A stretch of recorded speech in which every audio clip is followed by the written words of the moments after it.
ये है Qatar. Saudi अरब, Bahrain और यूएई के दरमियान वाक़ दुनिया का सबसे अमीर तरीन मुल्क। इतना अमीर कि इसकी पर कैपिटा इनकम है $1,28,000, जो कि अमेरिका, सिंगापुर और हालांकि पड़ोसी अरब ममालिक जैसे कि यूएई और सऊदी अरब वगैरह से भी कहीं ज़्यादा है।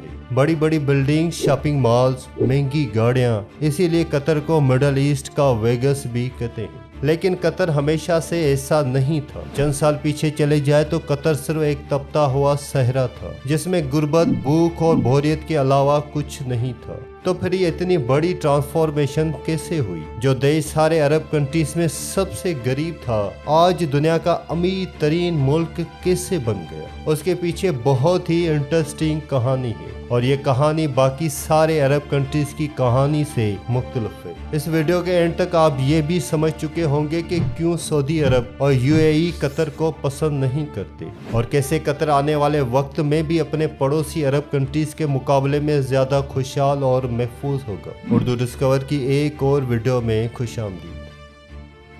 नाजरीन, ये कहानी शुरू होती है 1916 में, जब कतर के अमीर अब्दुल्ला अल सानी ने ब्रिटिश के साथ एक ट्रीटी साइन की, जिसके मुताबिक ब्रिटेन ने कतर को किसी भी ज़मीनी या समंदरी हमले की सूरत में डिफेंड करना होगा और कतर बदले में अगले 25 साल तक ब्रिटिश कॉलोनी का हिस्सा रहेगा और यहाँ से निकलने वाले हर नेचुरल रिसोर्स में ब्रिटेन का शेयर होगा। 1940 में कतर में सबसे पहली ऑयल फील्ड डिस्कवर हुई। 1960 तक कतर में तेल की खोज और उसे जमीन से निकालने का काम इरूज पर था और कतर के हालात आहिस्ता आहिस्ता बदलना शुरू हो चुके थे, मगर अब भी कोई बहुत ज्यादा तब्दीली नहीं आई थी। लेकिन फिर 1970 में शेल ऑयल कंपनी ने इस कंट्री का सबसे बड़ा खजाना दरियाफ्त कर लिया, नॉर्थ फील्ड, दुनिया की सबसे बड़ी नेचुरल गैस फील्ड। लेकिन उस जमाने में नेचुरल गैस कोई बहुत ज्यादा प्रॉफिटेबल नहीं थी और इसकी सबसे बड़ी वजह यह थी कि गैस को सिर्फ पाइपलाइन के जरिए ही किसी दूसरी जगह भेजा जा सकता था, जबकि कतर गैस इस्तेमाल करने वाले देशों से इतना दूर था कि वहां तक पाइपलाइन पहुंचाना तकरीबन नामुमकिन था।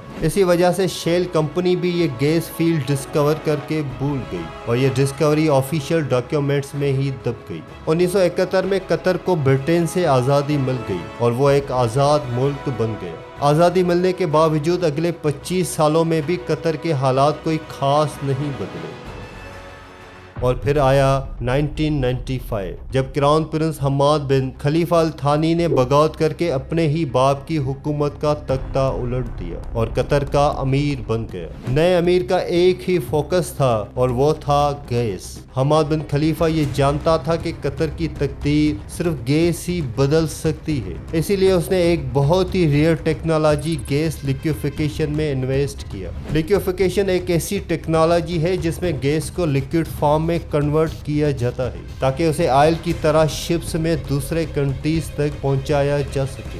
इस सारे प्रोसेस में गैस को -161 डिग्रीज पे ठंडा रखना पड़ता है। इसी प्रोसेस में कतर ने सारी इन्वेस्टमेंट कर दी और आज वो एलएनजी का सबसे बड़ा एक्सपोर्टर है। कतर से गैस इंपोर्ट करने वाले कंट्रीज में Japan, India, China, south Korea और स्पेन शामिल है।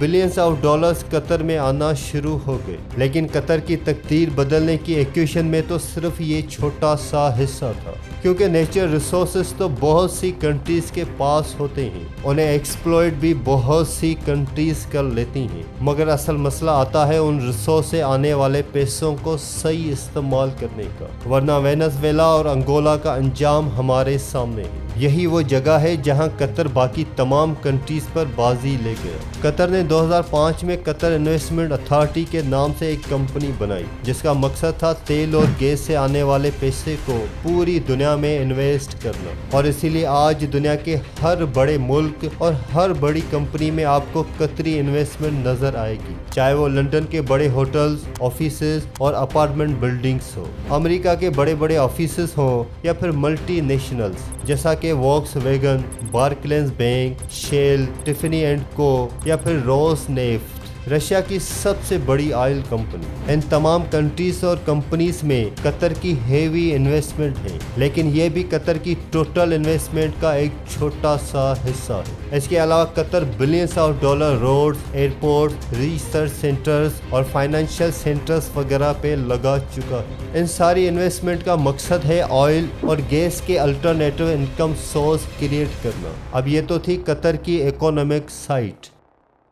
दूसरी तरफ इंटरनेशनल पॉलिटिकल इन्फ्लुएंस हासिल करने के लिए कतर ने दुनिया का सबसे बड़ा अरब मीडिया नेटवर्क शुरू किया, जिसे आज हम अल जजीरा के नाम से जानते हैं। असल में बहुत सालों तक कतर सऊदी अरब के कंट्रोल में था और नए अमीर खलीफा हमाद बिन अल थानी ये अच्छी तरह जानता था कि अगर कतर को दुनिया में एक मकाम बनाना है तो उसके लिए उसकी एक अलग पहचान बहुत जरूरी है। पूरी दुनिया तक कतर की आवाज और उसका नैरेटिव पहुंचाने में अल जजीरा ने एक बहुत जबरदस्त रोल प्ले किया। 2010 की अरब स्प्रिंग के दौरान भी अल जजीरा वो वाहिद चैनल था जिसने प्रोटेस्ट को ऑन एयर किया और इसकी वजह से सऊदी अरब और दूसरे कंट्रीज से उसे जबरदस्त क्रिटिसिज्म का सामना भी करना पड़ा। अल जजीरा का इन्फ्लुएंस इतना ज्यादा है कि 2017 में जब अरब कंट्रीज ने कतर का बायकॉट किया तो उसको खत्म करने के लिए जो सबसे पहली डिमांड रखी गई थी वो थी अल जजीरा को बैन करना। सऊदी अरब और यूएई में तो अल जजीरा 2017 से अब तक बैन है। कतर का बायकॉट एक मुकम्मल फेल्यूर था और इसकी सबसे पहली वजह तो ये थी कि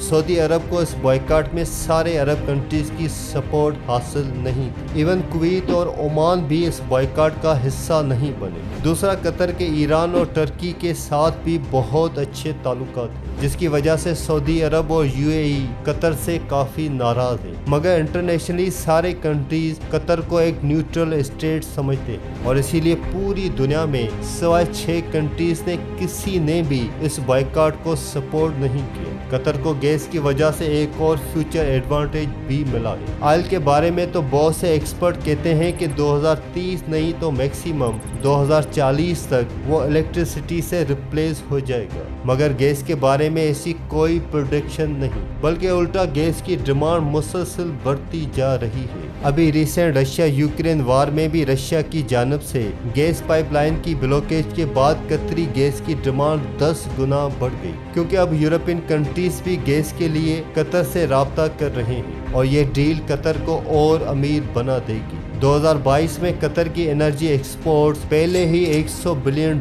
क्रॉस कर चुकी है। तो कल को जब बाकी अरब कंट्रीज ऑयल रिप्लेस होने से परेशान होंगे, वहीं कतर को इस चेन से कोई खास फर्क नहीं पड़ेगा। अब कतर में सब कुछ अच्छा भी नहीं है और रिसेंटली वहां पर लेबर क्लास की कंडीशन को लेकर काफी सवाल भी उठाए गए हैं। लेकिन स्टिल कतर बाकी अरब कंट्रीज के मुकाबले में काफी ओपन स्टेट है, जहां मीडिया की आज़ादी है, इकोनॉमिक कंडीशन बेहतर हैं और फ्यूचर प्लानिंग भी होती है।